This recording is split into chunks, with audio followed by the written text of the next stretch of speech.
All new tonight at 6, nearly 1.5 million Americans had their identity stolen in 2021, and chances are you might be one of them, even if you may not know it. Yeah, that could be scary here. So that's what happened to one Atlanta resident who reached out to 11 Alive investigators saying the fraud is interfering with their ability to finish college now. Savannah Levins joins us in the studio with that story. Savannah. Yeah, so Mercer Murphy says her student loan application was denied because someone stole her identity and tanked her credit. She shares her story tonight, hoping to warn others.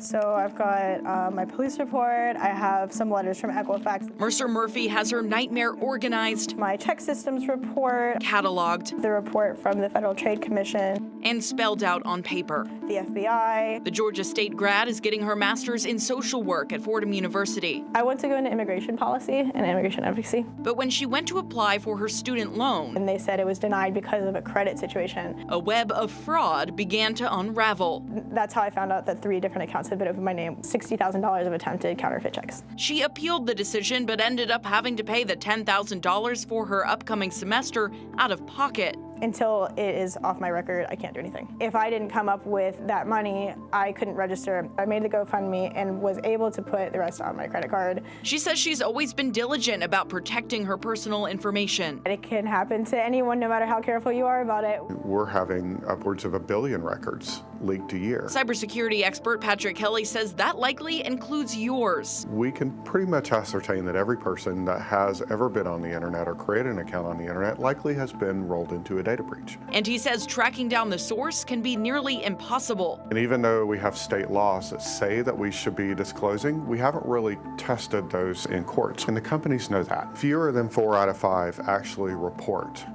that they've had a breach. They will create some pretty interesting ways to make sure that they don't have to disclose, such as telling companies like us that we are not to give them a final report. We're to provide it to the attorneys, because there is attorney-client privilege. That could leave people like Mercer blindsided and scrambling for solutions. I want to know what the next steps are, and I don't have anyone that's answered that, and I don't know if anyone can. If I don't get this situated by August, I just won't have my degree. I can't apply to be licensed social work. I can't do the license exam. Once we started asking questions on Mercer's behalf, she said Equifax removed the fraudulent accounts and FAFSA approved her credit appeal. She's since frozen her credit, something she now knows might have prevented all of this if she'd done it sooner. Since it's frozen, they cannot open any more accounts, but I'm still left wondering, okay, what other accounts are out there? This has been really, really frustrating and really violating. Maybe it's a good time to go through your passwords and go through your services and get rid of some of the things that you don't need. Don't give away information that you don't think the whole world needs to see. Now, federal law should protect you from being denied a FAFSA loan due to bad credit, but there are some exceptions. You can learn more about that and see what the Department of Education had to say when we started asking questions. That's on 11alive.com. So, Savannah, how do you find out if your information has already been compromised? That's a great question. So there are some websites like haveibeenpwned.com. I know it's a funny name, but here it is. They do just that. They have a feature in security settings as well. In Apple, if you have an iPhone, you see right here, you can see which of your passwords might have been compromised. You can see I even had a few in. This is my job. But experts say you should just assume your information is out there somewhere, so protect yourself accordingly. You can freeze your credit and just be careful about what you share. All right. Thanks a lot, Savannah.